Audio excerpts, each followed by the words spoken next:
श्रीराम समर्थ. भगवंताची स्मृती आणि कर्तव्याची जागृती.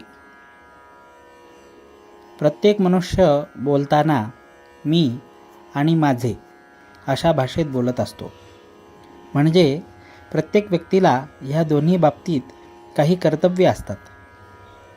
माझे या शब्दात शरीर आणि तत्संबंधी सर्व गोष्टी येतात. आयुष्यात मीचे कर्तव्य परमेश्वर प्राप्ती हे आहे आणि देहाचे कर्तव्य देहाशी संबंधित असलेल्या प्रत्येक व्यक्तीबद्दलचे असते. देहाच्या कर्तव्यात धर्म, शास्त्र आणि नीती यांना धरून संबंधित व्यक्तीशी करण्याच्या आचरणाचा समावेश होतो. म्हणजेच ज्याच्याशी जसा आपला संबंध असेल त्याप्रमाणे त्याच्या बाबतीत आपले कर्तव्य चोख पार पाडणे. कर्तव्य याचा अर्थ मोबदल्याची अपेक्षा न ठेवता ज्या ज्या बाबतीत जे करणे योग्य असेल ते करणे असा आहे. मनुष्याने मी आणि देह या दोहोंच्या बाबतीतली कर्तव्ये समान चालीने करीत राहिले पाहिजे.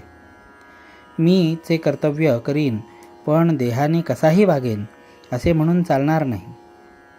याचे कारण असे आहे की समजा एखादा मनुष्य नोकरी करीत आहे. तो ती नोकरी कशाकरता करतो याचा विचार केला तर असे दिसते की ती नोकरी करायला दुसरे कोणी नव्हते म्हणून तो ती नोकरी करीत नसतो, तर त्या नोकरीतून मिळणारा पैसा कुटुंब रक्षणाकरिता उपयोगी पडेल म्हणून तो ती नोकरी करीत असतो. समजा त्याने नोकरी केली पण मिळणारा पैसा घरात दिला नाही तर त्या नोकरीचा काही उपयोग नाही.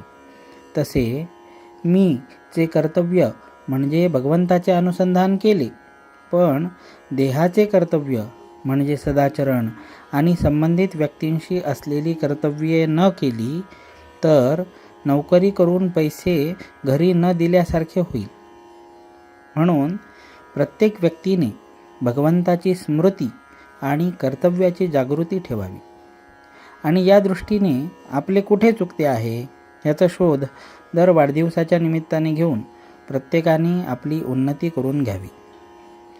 जेवताना भोवती उदबत्तीचा सुंदर वास आणि तोंडात गोड घास जसा असावा त्याप्रमाणे आपण बाहेर गोड बोलावे आणि आत भगवंताचे गोड नाम घ्यावे. म्हणजेच आपण आत बाहेर गोड असावे.